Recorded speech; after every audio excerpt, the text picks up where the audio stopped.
April May ಕಳೆದು June ಕಾಲಿಟ್ರು Sukanya ಎಂದಿನಂತೆ ಕೆಲಸಕ್ಕೆ ಹೊರಟಿರೋದು ಕಂಡಾಗ ಗೌರಮ್ಮನವರಿಗೆ ಆಶ್ಚರ್ಯವಾಯಿತು. ಗಂಡನಿಗೆ ತಿಳಿಯದಂತೆ ಒಂದಿನ ಶನಿವಾರ ಮಧ್ಯಾಹ್ನ ಸುಕನ್ಯಾಳ ಮನೆಯಲ್ಲೇ ಅವಳನ್ನು ಭೇಟಿ ಮಾಡಿ ವಿಚಾರಿಸಿದ್ರು. ಏನಮ್ಮ, ನೀನಿನ್ ಕೆಲಸಕ್ಕೆ ಹೋಗ್ತಾ ಇದೆಯಾ? ಯಾಕೆ, ನಮ್ಮ ಶಾಂತು ಜೊತೆ ಮದ್ರಾಸ್ನಲ್ಲಿ ಇರಲ್ವಾ? ಇಲ್ಲ, ನನಗೆ ಈ ಸ್ಕೂಲ್ನಲ್ಲಿ 5 ವರ್ಷ ಸೀನಿಯಾರಿಟಿ ಇದೆ. ಬೇರೆ ಕಡೆ ಹೋಗಿ ಹೊಸದಾಗಿ ಕೆಲಸಕ್ಕೆ ಸೇರಿದರೆ ನಾನು ಇಲ್ಲಿ 5 ವರ್ಷ ಕೆಲಸ ಮಾಡಿದ್ದಕ್ಕೆ ದಂಡ. ಸುಕನ್ಯಾ ಉತ್ತರಿಸಿದಾಗ ಗೌರಮ್ಮ ಅವಕ್ಕಾದ್ರು. ಹಾಗಂತ ನೀವಿಬ್ಬರು ಎಷ್ಟು ವರ್ಷ ದೂರ ಇರೋಕ್ಕೆ ಸಾಧ್ಯ? ಈಗಾಗಲೇ ನಮ್ಮ ನೆಂಟರಿಷ್ಟರೆಲ್ಲ ಬಾಯಿಗೆ ಬಂದ ಹಾಗೆ ಮಾತನಾಡ್ತಿದ್ದಾರಮ್ಮ. ಸಂಸಾರ ಅಂದಮೇಲೆ ಸ್ವಲ್ಪ ಹೆಚ್ಚು ಕಡಿಮೆ ಆಗುತ್ತೆ. ಹೊಂದ್ಕೊಂಡು ಹೋದರೆ ಏನು ಕಷ್ಟ? ಈಗ ನಾವೆಲ್ಲ ಸಂಸಾರ ಮಾಡ್ತಿಲ್ವಾ? ನಮ್ಮ ಸಂಸಾರದಲ್ಲಿ ನಾನುಂಟು, ನನ್ನ ಗಂಡ ಉಂಟು. ಮೂರನೆಯವರು ಯಾಕೆ ತಲೆ ಹಾಕ್ತೀರಿ? ನಮಗೆ ಹೇಗೆ ಜೀವನ ನಡೆಸಬೇಕು ಅಂತ ಗೊತ್ತು. ನೀವಿದ್ದಾಗೆ ನಾನು ಇರಬೇಕು ಅಂತ ಕಾನೂನೇನಾದರೂ ಇದೆಯೇನೋ? ಸುಕನ್ಯಾ ಹೊರಟಾಗಿಯೇ ನೋಡಿದಾಗ ಗೌರಮ್ಮ ಸುಲೋಚನರತ್ತ ನೋಡಿದ್ರು. ನೀವಾದರೂ ಅವಳಿಗೆ ಬುದ್ಧಿ ಹೇಳಿ.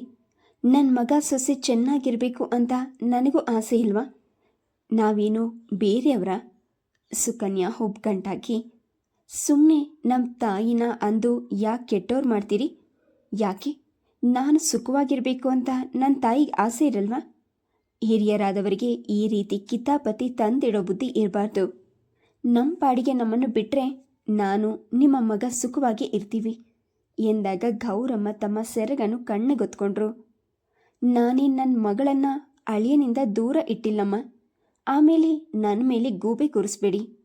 ನಾನು ಅವತ್ತೇ ಹೇಳಲಿಲ್ವಾ ಸುಕನ್ಯಾ, ನೀನು ನನ್ನ ಜೊತೆ ಇದ್ದರೆ ಜನ ನನ್ನನ್ನೇ ಅನ್ನೋದು.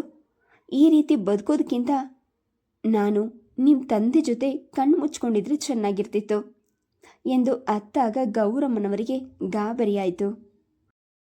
ಅವರು ಕಣ್ಣೀರು ಹಾಕುವಂಥ ನಿಷ್ಠುರದ ಮಾತು ತಾನು ಏನು ಆಡಿದೆ ಎಂದು ಅವರಿಗೆ ತಿಳಿಯಲಿಲ್ಲ. ನಮ್ಮ ತಾಯಿ ಮೊದಲೇ ಹಾರ್ಟ್ ಪೇಷಂಟ್, BP ಜಾಸ್ತಿ ಇದೆ.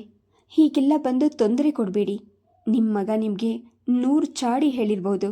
ಅದನ್ನೆಲ್ಲ ತನಿಖೆ ಮಾಡೋಕ್ಕೆ ಯಾಕೆ ಬರ್ತೀರಾ? ಸುಕನ್ಯಾ ರೇಗಿದಾಗ ಗೌರಮ್ಮ ಎದ್ಬಿಟ್ರು. ನನ್ನ ಮಗ ಹಾಗೆಲ್ಲ ದೂರ ಹೇಳೋನಲ್ಲಮ್ಮ. ಎಲ್ಲ ಮನಸ್ಸಿನಲ್ಲೇ ಇಟ್ಕೊಂಡು ಕೊರಗ್ತಾನೆ. ಹಸು ಮಗುವಿನಂತ ಮಗನ್ನ ನಿಮಗೆ ಒಪ್ಪಿಸಿ ನಾವೇ ತಪ್ಪು ಮಾಡಿಬಿಟ್ವಿ.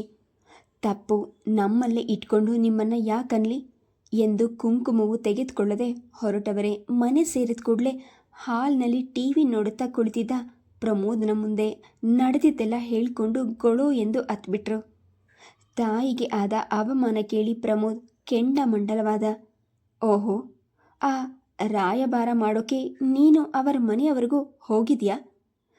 ಮೊಕ್ಕಕ್ಕೆ ಮಂಗಳಾರತಿ ಎತ್ತಿ ಸಹಸ್ರನಾಮಾರ್ಚನೆ ಮಾಡಿ ಕಳುಹಿಸಿದ್ದಾರೆ ತಾನೇ ಆ ತಾಯಿ ಮಗಳು. ಆ ಮಹಾಮಾರಿ ಈ ಮನೆಗೆ ಸೊಸೆಯಾಗಿ ಕಾಲಿಟ್ಟಿಲ್ವಲ್ಲ, ಅದು ನಮ್ಮ ಎಲ್ಲರ ಪುಣ್ಯ ಅಂದ್ಕೋ. ಎಲ್ಲಾದರೂ ಆಳಾಗಿ ಹೋಗಲಿ, ನೀನು ಸುಮ್ಮನಿದ್ಬಿಡಮ್ಮ ಎಂದು ಸಿಡುಕಿದ. ಗೌರಮ್ಮ ಸೆರಗಿನಿಂದ ಕಣ್ಣು ಮೂಗು ಒರೆಸ್ಕೊಳ್ಳುತ್ತಾ ಗದ್ಗದ ದನಿಯಲ್ಲಿ, ಹೆತ್ತ ಕರಳು, ಸುಮ್ಮನಿರೋಕ್ಕಾಗುತ್ತೇನಪ್ಪ. ಮೊದಲಿನಿಂದಲೂ ಎಲ್ಲರಿಗೂ ತಗ್ಗಿ ಬಗ್ಗಿ ಬಾಳೋದೇ ಆಗೋಯ್ತು ಅವನ ಕತೆ. ಅಪ್ಸರಿಯಂತ ಹೆಂಡತಿ ಇದ್ಕೊಂಡು ಅಲ್ಲಿ ಒಂಟಿಯಾಗಿ ಇರೋಕೆ ಅವನಿಗೇನು ಗ್ರಹಚಾರ ಹೇಳು? ಇವಳಿಗಾದರೂ ಜ್ಞಾನ ಇಲ್ವಾ? ನಾಳೆ ಅವನೇನಾದರೂ ಮನಸ್ಸು ಕೆಟ್ಟು ಯಾವಳನ್ನಾದರೂ ಗಂಟು ಹಾಕೊಂಡ್ರೆ ಎಂದಾಗ ಅವರ ಸಂಭಾಷಣೆ ಆಲಿಸುತ್ತಿದ್ದ ರಾಮಚಂದ್ರಯ್ಯ ಹೆಂಡತಿಯ ಮೇಲೆ ರೇಗಿದ್ರು. ಅವನು ನನ್ನ ಮಗ ಕಣೆ. ನಾನು ನನ್ನ ಗಂಡು ಮಕ್ಕಳನ್ನ ಹಾಗೆಲ್ಲ ಹದ್ದು ಮೀರಿ ಬೆಳೆಸಿಲ್ಲ. ಕೆಟ್ಟವಳು ಒಳ್ಳೆಯವಳು ಒಂದ್ಸಲ ಹೆಂಡತಿ ಅಂತ ಕಟ್ಕೊಂಡ್ಮೇಲೆ ಅನುಭವಿಸ್ಬೇಕು. ಏನು ಮಾಡೋದು?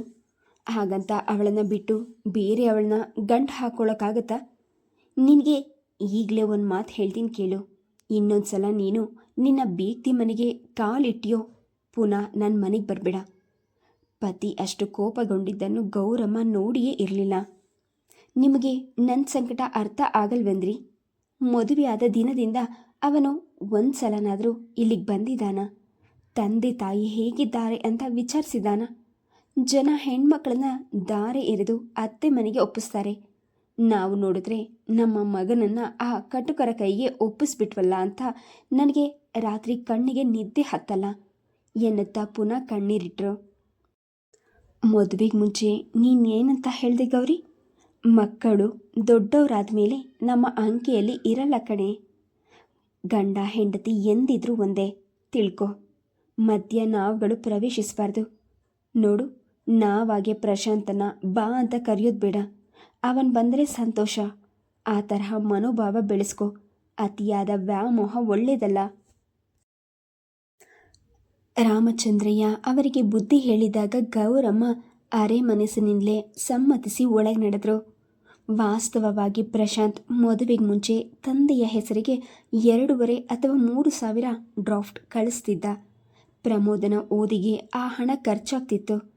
ಸುಕನ್ಯಾಳನ್ನು ಒರೆಸಿದ ಮೇಲೆ ಗಂಡನ ಸಂಪಾದನೆಯನ್ನು ಅವಳು ಬಿಗಿ ಹಿಡಿದಿದ್ಲು. ತಂದೆಗೆ 3 ಕಾಸು ಕಳಗಿಸುವ ಸ್ವಾತಂತ್ರ್ಯ ಅವನಿಗಿರಲಿಲ್ಲ. ಇಷ್ಟು ವರ್ಷ ಅವರುಗಳ ಮೇಲೆ ಸಂಪಾದಿಸಿ ಸುರಿದಿದ್ದು ಸಾಕು. ನಮ್ಮ ತಾಯಿ ಮೆಡಿಸನ್ಗೆ ತಿಂಗಳಿಗೆ 3,000 ರೂಪಾಯಿ ಬೇಕಾಗತ್ತೆ. ನಿಮ್ಮ ತಾಯಿ ನಮ್ಮ ತಾಯಿ ಬೇರೆನಾ? ಇನ್ಮೇಲೆ ದುಡ್ಡು ಇಲ್ಲೇ ಕಳಗಿಸ್ಬಿಡಿ. ನಿಮ್ಮ ತಮ್ಮ ಉಂಡಾಡಿಯಾಗಿ ತಿರುಗಾಡಿದ್ದು ನಿಲ್ಲಿಸಿ ಮನೆ ಜವಾಬ್ದಾರಿ ತಗೊಳ್ಳಿ ಎಂದು ಪ್ರಶಾಂತನ ಬಳಿ ನುಡಿದಿದ್ಲು. ಹೈಕಮಾಂಡ್ನಿಂದ ಹೊರಟ ಆಜ್ಞೆ ಮೀರಿ ನಡೆಯುವುದುಂಟೆ? ಪರಿಣಾಮವಾಗಿ ಎರಗುವ ಗುಡುಗು ಸಿಡಿಲು ಬಿರುಗಾಳಿಯನ್ನು ಎದುರಿಸುವ ಸಾಮರ್ಥ್ಯವಿಲ್ಲದೆ ಪ್ರಶಾಂತ್ ಅವಳ ಸಲಹೆ ಸ್ವೀಕರಿಸಿದ. ರಾಮಚಂದ್ರಯ್ಯನವರು ಮಗನನ್ನು ಹಣ ಕೇಳದೆ ಸುಮ್ಮನಾಗಿದ್ರು. ಆ ವರ್ಷ ಪ್ರಮೋದನ ಓದು ಮುಗಿಯುತ್ತಿದ್ದರಿಂದ ಅವರಿಗೆ ನಿಶ್ಚಿಂತೆಯಾಗಿತ್ತು. ಪ್ರಶಾಂತ್ ಬೆಂಗಳೂರಿಗೆ ಬಂದಾಗಲೆಲ್ಲ ಗೌರಮ್ಮ ಮಗನಿಗಾಗಿ ಕುರುಕಲು ತಿಂಡಿಯನ್ನು ತಯಾರಿಸಿ ಪ್ರಮೋದನ ಕೈಯಲ್ಲಿ ರೈಲ್ವೆ ಸ್ಟೇಷನ್ಗೆ ಕಳುಹಿಸ್ಕೊಡ್ತಿದ್ರು. ಎಷ್ಟೋ ಬಾರಿ ಪ್ರಶಾಂತ್ ರಾತ್ರಿ ಬಸ್ನಲ್ಲಿ ಮದ್ರಾಸಿಗೆ ಪ್ರಯಾಣ ಬೆಳೆಸ್ತಿದ್ದ. ಪತಿಗೆ ಗೊತ್ತಾಗದಂತೆ ಒಮ್ಮೊಮ್ಮೆ ಪ್ರಮೋದನ ಜೊತೆ ಬಸ್ ಸ್ಟ್ಯಾಂಡಿಗೆ ಬಂದು ಪ್ರಶಾಂತನನ್ನು ಮಾತನಾಡಿಸ್ತಿದ್ರು. ಏನೋ ಶಾಂತು, ನಿನ್ನ ತಂದೆ ತಾಯಿ ಬದುಕಿದ್ದಾರೆ ಅಂತ ನಿನಗೆ ಜ್ಞಾಪಕ ಇದೆ ತಾನೆ? ನಿನ್ನ ಮುಖ ನೋಡೋಕೆ ನಾನೇ ಇಲ್ಲಿವರೆಗೂ ಬರಬೇಕಾಗಿತ್ತಲ್ಲೋ ಎಂದು ತಮ್ಮ ಹೃದಯದ ಬೇಗೆ ತೋಡ್ಕೊಳ್ತಿದ್ರು. ಪ್ರಶಾಂತ್ ಅಷ್ಟೇ ಬೇಸರದ ಸ್ವರದಲ್ಲಿ, ನಾನೇನಮ್ಮ ಮಾಡಲಿ, ನಾನು ಬರೋದೇ ಶನಿವಾರ ಬೆಳಗ್ಗೆ, ಮತ್ತೆ ಭಾನುವಾರ ರಾತ್ರಿ ಟ್ರಾವೆಲ್ ಮಾಡಿ ಸೋಮವಾರ ಡ್ಯೂಟಿಗೆ ಹೋಗಬೇಕು. ಈ ಪ್ರಯಾಣವೇ ಸಾಕಾಗಿರುತ್ತೆ. ಇನ್ನು ಆ ಮನೆ ಈ ಮನೆ ಅಂತ ಎಲ್ಲಿ ಸುತ್ತಾಡಲಿ ಎಂದ. ಮೊದಲನೇ ವಾರದಲ್ಲಿ ದುಡ್ಡು ಕಳಿಸೋದು ಮರಿಬೇಡ್ರಿ. ಅಮ್ಮನಿಗೆ ಮೆಡಿಸಿನ್ ತರೋದು ಲೇಟ್ ಆದರೆ ಕಷ್ಟ. ಒಂದಿನ ಮಾತ್ರೆ ತಗೊಳ್ಳದೆ ಹೋದರೂ ಅವಳಿಗೆ ತೊಂದರೆ ಆಗತ್ತೆ ಎಂದು ಪ್ರತಿ ಸಲವೂ ಆಜ್ಞಾಪಿಸ್ತಿದ್ಲು. ಮಹಾ ಅವಳ ತಾಯಿಯ ಆಯುಷ್ಯವೇ ತನ್ನ ಸಂಪಾದನೆಯ ಮೇಲೆ ನಿಂತಿದೆಯೇನೋ. ಮದುವೆಗೆ ಮೊದಲು ಯಾವ ಮಾತ್ರೆಗಳನ್ನು ತೆಗೆದುಕೊಳ್ತಿದ್ಲೋ ಆ ಮಹಾತಾಯಿ, ತನ್ನ ಸಂಪಾದನೆ ಕಂಡೇ ಅವಳ ಕಾಯಿಲೆಯು ಹೆಚ್ಚಾಗಿದೆಯೇನೋ ಎಂದು ಅವನಿಗೆ ಆಕ್ರೋಶ ಮೂಡ್ತಿತ್ತು. ನಾನು ಅಂದರೆ ನಿನ್ಗೆಷ್ಟು ಪ್ರೀತಿ ಅಕ್ಕರೆ ಕಣೆ ಸುಕನ್ಯ. ತಾಯಿ ಸೇವೆ ಎಷ್ಟು ನಿಷ್ಠೆಯಿಂದ ಮಾಡ್ತೀಯ. ದೇವರು ನಿನ್ನ ಕೈ ಬಿಡಲ್ಲ. ನನ್ನ ಆಶೀರ್ವಾದದಿಂದ ತುಂಬ ಚೆನ್ನಾಗಿ ಬಾಳ್ತೀಯ. 100 ವರ್ಷ ಮುತ್ತೈದೆ ಸಾವಿತ್ರಿಯಾಗಿ ಚೆನ್ನಾಗಿರು ಎಂದು ಸುಲೋಚನ ಮಗಳನ್ನು ಬಾಯಿ ತುಂಬ ಹರಿಸ್ತಿದ್ರು. ಅಬ್ಬಾ, ಇಂತಹ ಬಾಳ ಸಂಗಾತಿಯೊಡನೆ ತಾನು 100 ವರ್ಷ ಬಾಳಬೇಕೆ ಎಂದು ಬೆಚ್ಚು ಬೀಳುವಂತಾಗ್ತಿತ್ತು ಪ್ರಶಾಂತ್ಗೆ.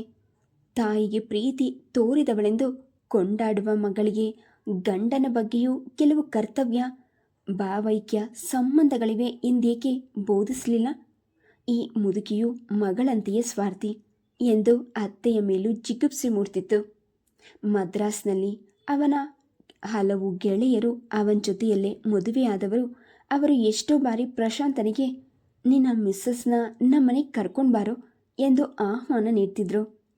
ಕೆಲವರು ಆಗಾಗ ತಮ್ಮ ಪತ್ನಿಯೊಡನೆ ಪ್ರಶಾಂತನ ಮನೆಗೆ ಭೇಟಿ ನೀಡುವಾಗ ನಿಮ್ಮ ವೈಫ್ ಇಲ್ವಾ ಎಂದು ಕೇಳಿದ್ರೆ ಅವನಿಗೆ ಸಂಕೋಚವಾಗ್ತಿತ್ತು. ಇಲ್ಲ, ಅವಳ ತಾಯಿಗೆ ಹುಷಾರಿಲ್ಲ ಅಂತ ಊರಿಗೆ ಹೋಗಿದ್ದಾಳೆ ಎಂದೇನಾದರೂ ನೆಪ ಹೇಳಿ ಜಾರ್ಕೊಳ್ತಿದ್ದ. ಆದರೆ ಮದುವೆಯಾಗಿ 6 ತಿಂಗಳು ಕಳೆದರೂ ಅವನು ಏಕಾಂಗಿಯಾಗಿರೋದು ಕಂಡು ಅವನ ಸಹೋದ್ಯೋಗಿಗಳು ಆಗಾಗ ಗುಸುಗುಸು ಆರಂಭಿಸ್ತಿದ್ರು. ಅವರೆಲ್ಲರ ಬಾಯಿ ಮುಚ್ಚಿಸಲು ಪ್ರಶಾಂತ್ ನಿಜ ಹೇಳಲೇಬೇಕಾಯ್ತು.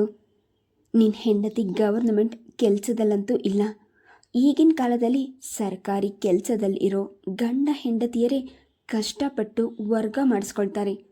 ಇವರು ಇಲ್ಲೇ ಯಾವುದಾದ್ರೂ ಕೆಲಸಕ್ಕೆ ಟ್ರೈ ಮಾಡ್ಬೋದಲ್ವಾ ಎಂದು ವಿನಾಯಕ್ ಆಗಾಗ ಸಲಹೆ ನೀಡುತ್ತಲೇ ಇದ್ದ. ಆಗಲೇ ಪ್ರಶಾಂತ್ ನಕ್ಕು ಸುಮ್ಮನಾಗ್ತಿದ್ದ.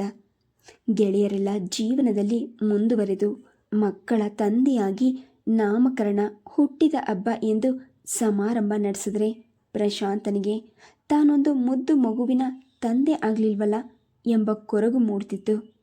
ಸುಕನ್ಯಾ ಶಾಲೆಯ ಕೆಲಸವಲ್ಲದೆ ಬಾಲವಿಕಾಸ್, ಅನಾಥಾಶ್ರಮ ಎಂದು ಅನೇಕ ಮಕ್ಕಳ ಸಂಘ ಸಂಸ್ಥೆಗಳಿಗೆ ಉಚಿತ ಮಾರ್ಗದರ್ಶನ ನೀಡುತ್ತಲೇ ಇದ್ಲು ಹೊರತು ಒಂದು ಮಗುವಿಗೆ ಜನ್ಮ ನೀಡಲು ಸಿದ್ಧಳಾಗಿರಲಿಲ್ಲ. ಇನ್ನು 2 ವರ್ಷ ನಮಗೆ ಮಕ್ಕಳು ಬೇಡ ರೀ ಎಂದಿದ್ಲು. ನೋಡು ಚಿನ್ನ, ನನಗೆ ಆಗಲೇ 31 ವರ್ಷ, ನಿನಗೂ 26 ಆಯಿತು. ಈ ವಯಸ್ಸಿನಲ್ಲಿ ಮಕ್ಕಳು ಮರಿಯಾದರೆ ನಾವು ಅವರ ಜೀವನ ರೂಪಿಸ್ಬೋದು. ವಯಸ್ಸು ಮೀರಿದ ಮೇಲೆ ಮಕ್ಕಳಾದರೆ ಏನು ಚೆನ್ನಾಗಿರುತ್ತೆ ಎಂದು ಪ್ರಶಾಂತ್ ಅವಳಿಗೆ ನಯವಾಗಿ ತಿಳುವಳಿಕೆ ನೀಡುತ್ತಿದ್ದ. 2 ವರ್ಷಗಳಲ್ಲಿ ನಾನೇನು ಮುದುಕಿ ಆಗಲ್ಲ ಬಿಡಿ ಎಂದು ಮೊಂಡುವಾದ ಮಾಡುತ್ತಲೇ ಇದ್ಲೇ ವಿನಃ ಅವನ ಭಾವನೆಗಳಿಗೆ ಸ್ಪಂದಿಸುವ ಪ್ರಯತ್ನ ಮಾಡಲಿಲ್ಲ. ಗೌರಮ್ಮನವರಿಗೂ ಈ ಚಿಂತೆ ತಲೆಯಲ್ಲಿ ಕೊರೆಯುತ್ತಿದ್ದರೂ ಸೊಸೆಯ ಎದುರು ಮಾತ್ರ ಅದನ್ನು ತೋಡ್ಕೊಳ್ಳುವ ತಪ್ಪು ಮಾಡಲಿಲ್ಲ. ನಮ್ಮ ಸುಕನ್ಯಾನೇ ಇನ್ನೂ ಎಳೆ ಮಗು ಹಾಗೆ. ಎಷ್ಟು ಜನಕ್ಕೆ 30 ವರ್ಷಕ್ಕೆ ಮದುವೆಯಾಗಿ 35 ವರ್ಷಕ್ಕೆ ಮಕ್ಕಳಾಗಿಲ್ವಾ? 4 ದಿನ ಆರಾಮವಾಗಿ ಓಡಾಡ್ಕೊಂಡಿರಲಿ ಬಿಡಿ. ಸುಲೋಚನಾ ದೇಶವಾರದ ನಗೆ ಬೀರುತ್ತಾ ಹೇಳಿದಾಗ ರಾಮಚಂದ್ರಯ್ಯ ಪತ್ನಿಯನ್ನು ಕಣ್ಸನ್ನೆಯಿಂದಲೇ ಸುಮ್ಮನಾಗಿಸಿದ್ರು. ಪ್ರಶಾಂತ್ ಬೆಂಗಳೂರಿಗೆ ಬಂದಾಗ ಸುಕನ್ಯಾಳು ಆಗಾಗ ಅತ್ತೆಯ ಮನೆಗೆ ಬರ್ತಿದ್ಲು. ಅವಳು ಒಳಗೆ ಬರುತ್ತಲೇ ಗಂಡನಿಗೆ ಪಿಸು ಧ್ವನಿಯಲ್ಲಿ, ಅರ್ಧ ಗಂಟೆಯೊಳಗೆ ಹೊರಟು ಬಿಡಬೇಕಪ್ಪ, ಬಾಲ್ ವಿಕಾಸದಲ್ಲಿ ಪೇಂಟಿಂಗ್ ಕಾಂಪಿಟೇಷನ್ ನಡೀತಿದೆ, ನಾನು ಸೂಪರ್ವೈಸರ್ ಮಾಡಬೇಕು ಎನ್ನುತ್ತಿದ್ಲು. ಮೊದಮೊದಲು ಅವಳಿಗೆ ಬಗ್ಗುತ್ತಿದ್ದ ಪ್ರಶಾಂತ್ ಇತ್ತೀಚೆಗೆ ನಿರ್ವಿಕಾರವಾಗಿ, ನೀನು ಬೇಕಿದ್ರೆ ಹೋಗು, ನಾನು ಸಂಜೆವರೆಗೂ ಇಲ್ಲೇ ಇರ್ತೀನಿ ಎಂದ್ಬಿಡ್ತಿದ್ದ. ರೀ, ನನ್ನ ಜೊತೆ ಒಂದಿನ ಕಾಳ ಕಲಿಯೋಕ್ಕಾಗಲ್ವಾ? ನೀವು ಬರೋದೇ ಅಪರೂಪ ಎಂದು ಮಡದಿ ಮುದ್ದುಗೆರೆದಿದ್ರೆ ಅವನಿಗೆ ಸಂತೋಷವಾಗ್ತಿತ್ತೇನೋ. ಆದರೆ ಸುಕನ್ಯಾ ಸರಿ ಹಾಗೆ ಮಾಡಿ ಎಂದು ಹೊರಟು ಬಿಡ್ತಿದ್ಲು. ಅವಳ ವರ್ತನೆ ಕಂಡು ಅವನಿಗೆ ಮೈ ಪರಚಿಕೊಳ್ಳುವಷ್ಟು ಹಿಂಸೆ ಆಗ್ತಿತ್ತು. ಶಾಂತು, ಮೊನ್ನೆ ಪ್ರಸನ್ನನ ಕಾಗದ ಬಂದಿದೆ. ರಜನಿಗೆ ಹೆಣ್ಮಗು ಆಯ್ತಂತೆ. ಸಾಧ್ಯವಾದರೆ ಈ ವರ್ಷದಲ್ಲಿ ಒಂದ್ಸಲ ಇಲ್ಲಿಗೆ ಬರ್ತಿದ್ದಾನಂತೆ. ಪ್ರಮೋದರೊಡನೆ ರಮ್ಮಿ ಆಡ್ತಿದ್ದ ಪ್ರಶಾಂತ್ ತಾಯಿಯ ಮಾತು ಕೇಳಿ ತಲೆ ಎತ್ತಿ ನಕ್ಕ. ಬಡ್ಡಿ ಮಗ, ಮದುವೆಯಾದಾಗಿನಿಂದ ಅವನ ಹೆಂಡತಿ ಮುಖ ನಮಗೆ ತೋರಿಸಿಲ್ಲ. ಒಳ್ಳೇದಾಯ್ತು ಬಿಡು. ಅವನು ಬಂದಾಗ ನಾನು 4 ದಿನ ರಜೆ ಹಾಕಿ ಬಂದ್ಬಿಡ್ತೀನಿ. ಗೌರಮ್ಮನವರು ಎಲೆ ಅಡಿಕೆ ಮಡ್ಚುತ್ತಾ ಮಕ್ಕಳ ಮುಂದೆ ಕುಳಿತರು. ಏನೋ ಶಾಂತು, ನೀನು ಹೊಸ ಸಮಾಚಾರ ಇಲ್ವಾ? ಕೈ ಕಾಲು ಗಟ್ಟಿಯಾಗಿರುವಾಗಲೇ ಮೊಮ್ಮಕ್ಕಳನ್ನು ಕಾಣೋದು ಬೇಡವಾ ಎಂದು ಪೀಠಿಕೆ ಹಾಕಿದಾಗ ಪ್ರಶಾಂತ್ ಕೈಯಲ್ಲಿದ್ದ ಎಲೆಗಳನ್ನು ನೋಡುತ್ತಾ ತಾಯಿಯತ್ತ ನೋಡ್ದ. ನಾನು ಸಂತೋಷವಾಗಿ ಆಟ ಆಡ್ತಾ ಇರಬೇಕಾದ್ರೆ ಏನೇನೋ ಕೇಳಿ ನನ್ನ ತಲೆ ತಿನ್ಬೇಡಮ್ಮ ಎಂದಾಗ ಪ್ರಮೋದ್ ತಾಯಿಯತ್ತ ಆಕ್ಷೇಪಣೆಯಿಂದ ನೋಡ್ದ. ಆ ತರಹ ವಿಷಯ ಇದ್ದಿದ್ರೆ ಪ್ರಶಾಂತನೇ ಹೇಳ್ತಿರ್ಲಿಲ್ವಾ? ಗೌರಮ್ಮನಿಗೆ ನಿರಾಶೆಯಾದರೂ ಮುಂದೆ ಮಾತಾಡಿ ಮಗನ ಮನಸ್ಸು ನೋಯಿಸಿ ಪ್ರಯೋಜನ ಇಲ್ಲ ಎಂದು ಸುಮ್ಮನಾದ್ರು. ಇತ್ತೀಚೆಗೆ ಪ್ರಶಾಂತ್ ಸುಕನ್ಯಾಳೊಡನೆ ಮನಸ್ಸು ಬಿಚ್ಚಿ ಮಾತನಾಡೋದನ್ನೇ ಬಿಟ್ಟಿದ್ದ. ಅವಳನ್ನು ಕೈ ಹಿಡಿದಾಗಲೇ ಅವನ ಕನಸೆಲ್ಲ ನುಚ್ಚು ನೂರಾಗಿದ್ದವು. ಅವನು ಸ್ವಾಭಾವಿಕವಾಗಿ ಅಲ್ಪತೃಪ್ತ. ಇರಲೊಂದು ಪುಟ್ಟ ಮನೆ, ಅದರಲ್ಲಿ ತಾನು ತನ್ನ ಪತ್ನಿ ಹಕ್ಕಿಯಂತೆ ಸ್ವಾತಂತ್ರ್ಯವಾಗಿ ಇರಬೇಕೆಂದು ಅವನ ಆಕಾಂಕ್ಷೆಯಾಗಿತ್ತು. ಸುಕನ್ಯಾ ಮದ್ರಾಸಿನಲ್ಲೇ ಒಂದು ಕೆಲಸಕ್ಕೆ ಸೇರಿದರೆ ಅವಳನ್ನು ತಲೆಯ ಮೇಲಿಟ್ಟು ಪೂಜಿಸಲು ಸಿದ್ಧನಾಗಿದ್ದ. ಅವಳೊಡನೆ ಅವಳ ತಾಯಿಯನ್ನು ಇರಿಸಿಕೊಳ್ಳಲು ಸಹ ಅಭ್ಯಂತರವಿರಲಿಲ್ಲ. ಸುಕನ್ಯಾ ಮಾತ್ರ ಅವನ ವಿಶಾಲ ಹೃದಯವನ್ನು ಅರಿತುಕೊಳ್ಳುವ ವ್ಯವಧಾನ ತೋರಿರಲಿಲ್ಲ. ಅವಳು ಒಂದು ಬಗೆಯ ತಟಸ್ಥ ಮನೋಭಾವದವಳು. ಭಾವನಾತ್ಮಕ ಸಂಬಂಧಗಳನ್ನು ಅವಳು ಒಪ್ತಿರಲಿಲ್ಲ. Marriage is not a necessity, it is just a convictions. ಎನ್ನುವ ತತ್ವ ಅವಳದು. ಒಂದು ಗಂಡು ಹೆಣ್ಣು ಸಮಾಜದ ಮಾನ್ಯತೆ ಪಡೆದು ಒಂದಾಗಿ ವಂಶ ಬೆಳಗಿಸೋದು ಮದುವೆಯ ಸಿದ್ಧಾಂತ ಎನ್ನುವುದು ಅವಳ ನಂಬಿಕೆಯಾಗಿತ್ತು. ಅವನು ತನಗೆ ತಾಳಿ ಕಟ್ಟಿದ ಕಾರಣದಿಂದ ಅವನ ಸಂಪಾದನೆ ತನಗೆ ಸೇರಿದ್ದು ಎಂಬ ಅಹಂಕಾರವಿತ್ತು.